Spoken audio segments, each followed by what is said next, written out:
zapraszam kolejną prelegentkę, pani Andrzeja Legan-Ravnikar. Hvala lepa za besedo. Naslov mojega predavanja je Besedotvorni nizi v slovenskem knjižnem jeziku 16. stoletja s poudarkom slovničnega in slovarskega vidika. Za uvod mi dovolite nekaj misli o stopenjskih tvorjenkah. Stopenjske tvorjenke pojmujem kot skupine tvorjenih, tako imenovanih motiviranih besed, ki so razporejene okoli netvorjene, tako imenovane motivirajoče besede, kot izhodišča za neposredno in v nadaljevanju posredno tvorjenje. Stopenjsko besedotvorje pa pravzaprav razumem z dveh vidikov. Najprej z formalističnega vidika, v tem okviru lahko raziskujemo tvorjenke glede na kakšen je nabor tvorjenk glede na netvorjeno besedo, kakšna je besedotvorna pripadnost in v tem okviru lahko raziskujemo besedotvorno produktivnost posameznih besedotvornih podstav. Ker pa nove tvorjenke z leksikografskega stališča razkrivajo tudi tvorbo novih pomenov, tako imenovano, s tem se ukvarja pomenotvorje, pojmujem kot del raziskovanja stopenjskega besedotvorja tudi pomenski vidik. Torej, preučevanje leksikalnih pomenov, saj nove besede ne nastajajo stihijsko, temveč zaradi potrebe po poimenovanju nečesa. Z leksikografskega stališča je prepričljiva opredelitev, da tvorjenke v kontekstu stopenjskega besedotvorja niso besede, ki nastanejo iz določenega leksema, ampak besede, ki so tvorjene iz konkretnega pomena določenega leksema. Takšna opredelitev stopenjskih tvorjenk presega razumevanje besednih družin, to se pravi samo terminološko opredelitev besedne družine, kot, kar za njih pojmujem, da je to sestav besed skupno besedotvorno podstavo. V nadaljevanju bom problematiko predstavila na slovenski zgodovinski leksiki 16. stoletja, zato bo vir za zgodovinsko leksiko predstavljal prvi razlagalni zgodovinski slovar slovenskega jezika, slovar slovenskega knjižnega jezika 16. stoletja, izšel je leta 2021 od črke A do vključno D na približno 750 straneh. Naslednje leto je izšla njegova spletna različica na spletnem portalu Fran.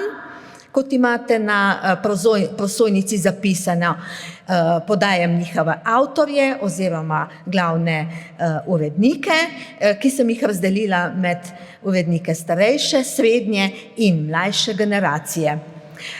In prav tisti, ki so zapisani pod starejša generacija, seveda potem niso več nadaljevali delo na tem slovarju, namreč pripravljamo knjigo, to se pravi knjigo Slovar slovenskega knjižnega jezika 16. stoletja od črke E do vključno J, ampak vsako leto pa objavljamo prirastke na spletnem portalu Fran.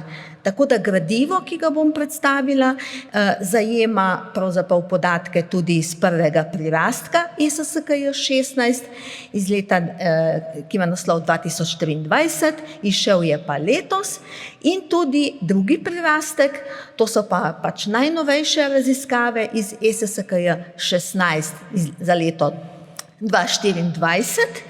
Ta je trenutno v zadnji fazi usklajevanj in ta bo pa potem izšel prihodnje leto na spletnem portalu Fran. In tukaj pri prirastkih sta se nam pridružila še dva mlajša sodelavca.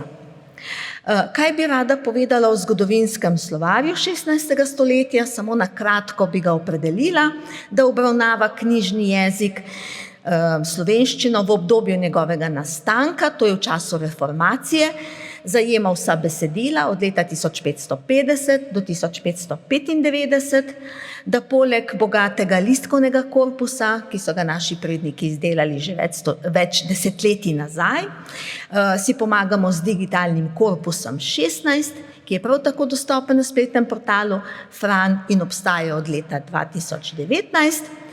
Potem se mi zdi pomembno, da povem, da so osnovne enote slovarja občinoimenske enobesedne iztočnice, ki so posodobljene, to boste potem videli tudi konkretno na primerih, oziroma prečrkovane in združujejo več glasovnih različic, in pa, da slovarski sestavek pravzaprav prinaša popis glasoslovnih, oblikoslovnih, pomenskih, slogovnih, večkrat tudi skladenjskih pojavov in okoliščin rabe vsake iztočnice in večbesednih leksikalnih enot povezanih z njo. Tukaj je le en tak primer, naslovnica našega slovarja iz leta 2021, na drugi polovici prosojnice pa je na strani slovarja, konkretno so zajeti besedotvorni nizi tvorjenk iz Brad. No, in zdaj, če pokažem še, kako izgleda potem slovar na spletu, to seveda ni samo digitaliziran knjižni slovar, ampak je drugače urejen spletni slovar in to, kar zdajle vidite, konkretno geslo besedica, je to krajša oblika, to se pravi glavni pomeni, število pojavitev, frazeologija, če pa potem mi kliknemo na celotno geslo, pa se nam izpiše celoten slovarski sestavek, konkretno za besedo oziroma za iztočnico besedica. Torej, v nadaljevanju bi se pravzaprav omejila na problematiko prepoznavanja izhodišče ali tako imenovane motivirajoče besede. Namreč nastanek novih besed z besedotvornimi postopki je bil v 16. stoletju, ko se je oblikoval slovenski knjižni jezik, pogost način zapolnjevanja poimenovalnih vrzeli. Gradivski viri oziroma korpus je potrdil veliko število predvsem izpeljank, to se pravi, da je besedotvorna vrsta najpogostejša izpeljava, in prav izpeljank z enako besedotvorno podstavo. Izkazalo se je, da se tvorjenke hierarhično razvrščajo glede na stopnjo tvorjenosti, pri čemer se lahko spremenijo slovnično-kategorialne lastnosti, na primer besedna vrsta in s tem povezane druge značilnosti, vedno pa te stopenjske tvorjenke izkazujejo pomensko sorodnost. To nam pravzaprav potrjuje redigiranje iztočnic za ta naš razlagalni zgodovinski slovar. Ob poskusih razmejevanja motivirajočih besed, to so običajno ne tvorjenke, ne pa nujno, ker to so lahko tudi besedotvorni predhodniki, zato raje uporabljam termin motivirajoče besede, od motiviranih pa ugotavljamo, da v 16. stoletju, oziroma konkretno v tem besedišču, lahko le z večjo ali manjšo zanesljivostjo določimo, katera tvorjenka je bila izhodišče za nadaljnjo tvorbo. Ker smo v slovarski koncept zapisali, da na koncu vsakega slovarskega sestavka, ki ima v iztočnici prevzeto besedo, dodamo tudi tako imenovane etimološke osvetlitve, s tem ne mislim na etimologijo, tako etimologijo, kot jo pišejo etimologi, ampak pravzaprav samo oznako, napisan recimo jezik prevzema ali pa jezik posredovanja pri prevzemu iz nekega tretjega jezika. Pri tvorjenkah iz njih pa zapišemo sklic na kazalčno iztočnico oziroma to pomeni sklic na besedotvornega predhodnika, in ker je tak bil ta naš koncept, je bilo tudi to iskanje besedotvornih predhodnikov in sploh vzpostavljanje to hierarhičnih razmerij med njimi zelo pomembno in nujno leksikografsko opravilo. Torej, ta dilema, te problematike seveda je bistveno manjša pri domačih besedah oziroma tistih besedah, ki so izvorno slovanskega izvora oziroma so iz našega lastnega jezika, medtem ko pri prevzetih besedah pa je ta problem pravzaprav bistveno večji. Namreč zakaj? Ker pri redakcijah prevzetih besed se je pokazalo, da so pravzaprav povezave med motivirajočimi in motiviranimi besedami le navidezne. Naprimer, iz nemščine sprejeta beseda Zollner, der Zöllner, je prišla v slovenščino že kot oblikovana tvorjenka. Torej se tvorbeni postopek ni izvršil v slovenščini, čeprav za nemščino vemo, da v nemščini to je tvorjenka. Ali je potem lahko ta beseda Zollner prvostopenska tvorjenka iz prevzete besede Zoll, der Zoll? Nikakor ne. Beseda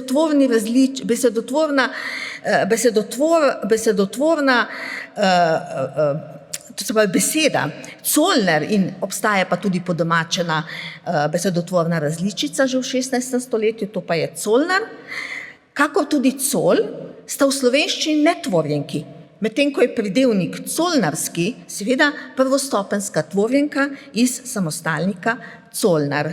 Še en tak primer bi pokazala na primer besedotvornega niza pridiga, pridigar, pridigati.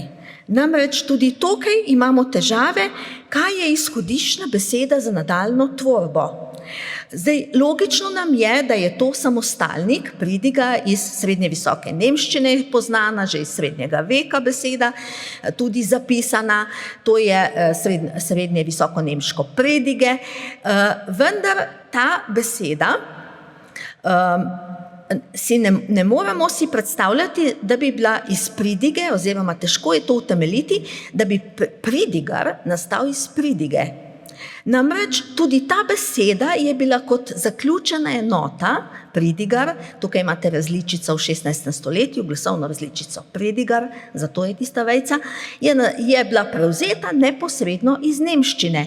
In šele beseda pridigar je pravzaprav izhodiščna beseda, iz katere so se tvorile tvorjenke prve stopnje. Namreč v 16. stoletju poznamo pridigarjev, pridigarski, predigarica, predigarstvo.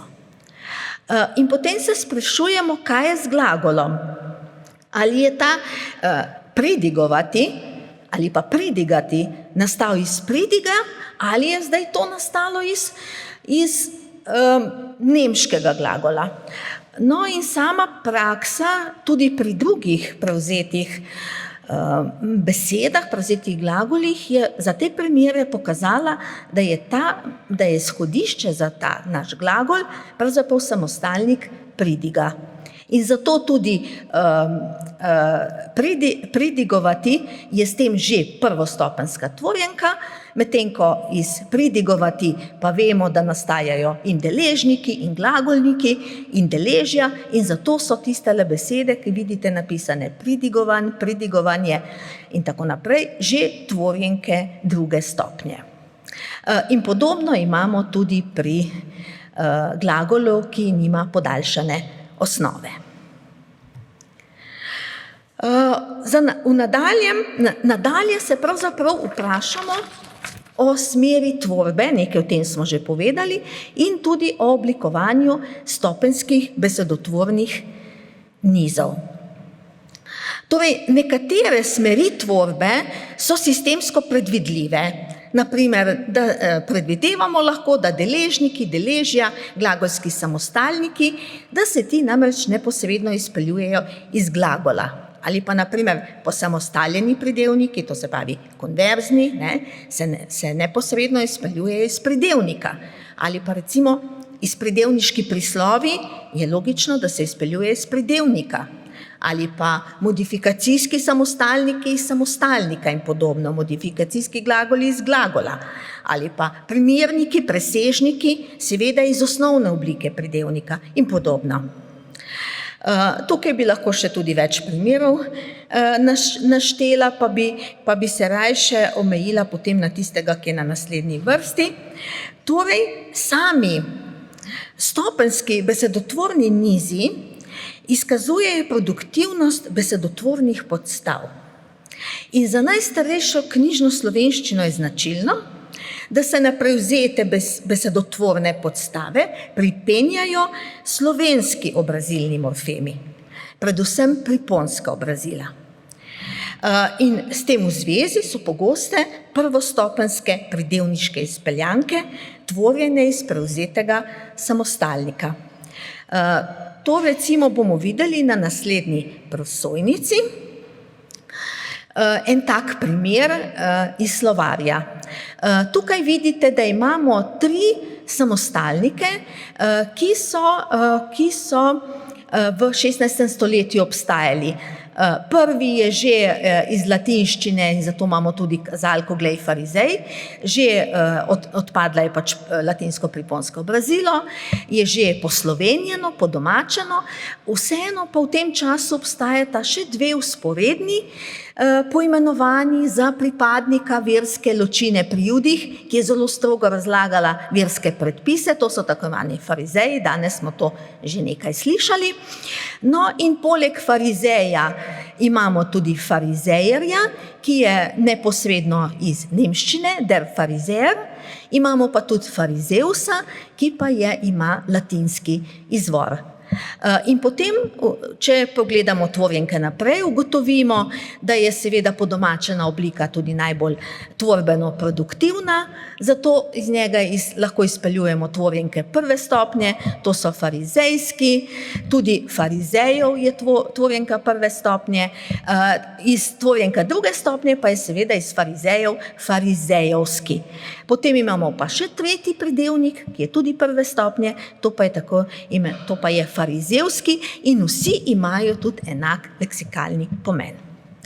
Samo en tvorbeno produktivnost pa kaže samo še nemški farizejer, iz nemščine prevzeta beseda in to tvori pridevnik farizejerski. Tisti krožci tam v oklepaju, kjer navajamo v slovarju glasovne različice, pomeni samo to, da je tak zapis, ne moremo pa natančno določiti, kakšna je bila takrat glasovna vrednost, ali se je tisti J med 2 E-ema izgovarjal ali ne, farizejerski ali kako drugače, zato je tisti krožec. No in tak primer, če zdaj zaključimo besedotvorne nize, bi pa zdaj namenila samo par besed še tako imenovanim besedotvornim variantam ali različice.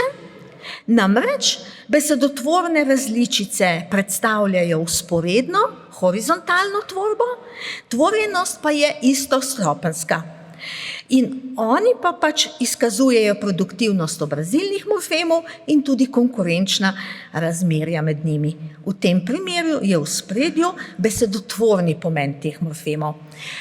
Ker me zdaj že opozarjajo, da je moj čas potekal, bi jaz samo na hitro preletela en tak primer, recimo besedotvornih različic iz slovarja. Poglejte, imamo enak pomen, imajo draginja, dragota, dragost, recimo, tako se v slovarju, ker so besedotvorne različice, imajo samostojne iztočnice, lahko ta pojav tudi opazujemo.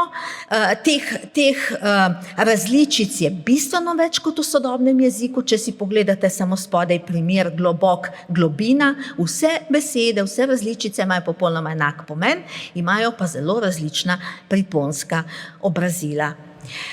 In za sklep ugotavljamo, da redaktorji pri leksikografskem delu uporabljamo metodološke pristope stopenjskega besedotvorja, ki smo jih razvili iz praktičnih potreb na konkretnih redakcijah besed.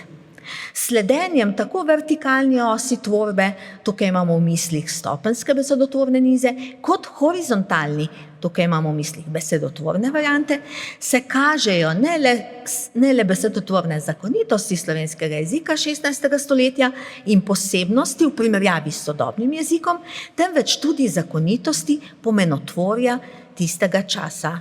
Hvala lepa za pozornost.